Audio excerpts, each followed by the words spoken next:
প্ৰত্যেকটা অংগ প্ৰত্যংগ আমাৰ মানে ভগৱন্তই বিদ্যমান হৈ থাকে।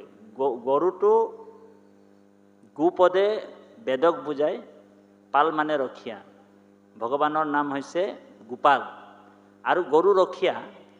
আৰু সেইকাৰণে আমাৰ পিতৃ মাতৃয়ে গৰু পালন কৰিছিল আৰু গৰুৰ গাখীৰ খাইছিল। গৰুৰ গাখীৰ খালে কি হ'ব, আমাৰ মানে যিমান মানে প্ৰটিন আছে বা যিমান কেলছিয়াম আছে, যি আছে আপুনি সেই তত্ত্ববিলাক মানে গাখীৰতে পাই যায়। সেইকাৰণে আমাৰ মানে পিতৃ মাতৃসকলে গৰু পুহিছিল আৰু আমাক গাখীৰ খুৱাইছিল। আৰু গাখীৰ যিসকলে খায় তেওঁলোকৰ বুদ্ধিবিলাক বহুত চোকা হয়, জ্ঞানটো বহুত চোকা হয়। আৰু যদি মাছ মাংস যদি আমাৰ ল'ৰা ছোৱালীবিলাকক খুৱাওঁ তেনেহ'লে তেওঁলোকৰ মানে শাৰীৰিকভাৱে তেওঁলোক উত্তেজনা হয়।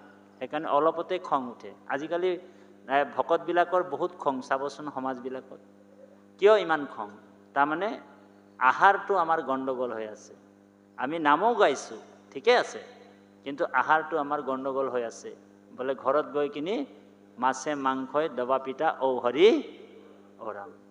তো একফালে বোলে জমা হৈছে নামৰ পুণ্যটো আৰু একফালে মানে আমাৰ ওলাই ওলাই গৈ আছে।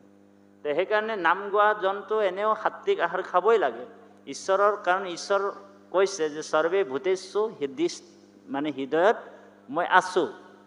সেইকাৰণে আমি সাত্বিক আহাৰ গ্ৰহণ কৰিব লাগিব। এতিয়া বহুতে এইটো কাৰণে মানে সমাজত এই কথাটো কোৱাৰ লগে লগে মানুহৰ মানে অকণমান মানে অলপ আমাক বেয়া পায়, হয়নে বাৰু? এতিয়া বহুতে কয় যে সংঘৰ মানুহবিলাকে গাহৰি পালন কৰিলে, হয় নাই, কুকুৰা পালন কৰিলে এঘৰীয়া কৰে, আমুক কৰে তামুক কৰে, খুব মানে আমাৰ ওপৰত মানে এটা বাক্য প্ৰয়োগ কৰি থাকে। কিন্তু এটা কথা, আমি কাকো এঘৰীয়া কৰিব নাপায়, হয়নে বাৰু?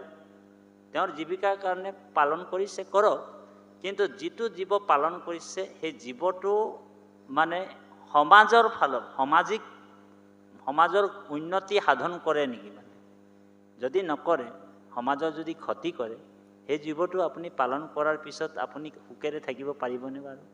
সেই জীৱটোক আপুনি এতিয়া আপোনাৰ ক্ষতি কৰে নাই? কিছুমান এতিয়া গাহৰি এটা পুহিলে আপুনি গাহৰিটো মেলি দিয়কচোন, কাৰোবাৰ বাৰীত গৈ কিনি কিবা এটা ৰুই থ'লেও ঔ হৰি ঔ ৰাম খাই পেলায়। তো সেইকাৰণে তেওঁৰো ক্ষতি হৈছে, আপোনাৰো ক্ষতি হ'ব।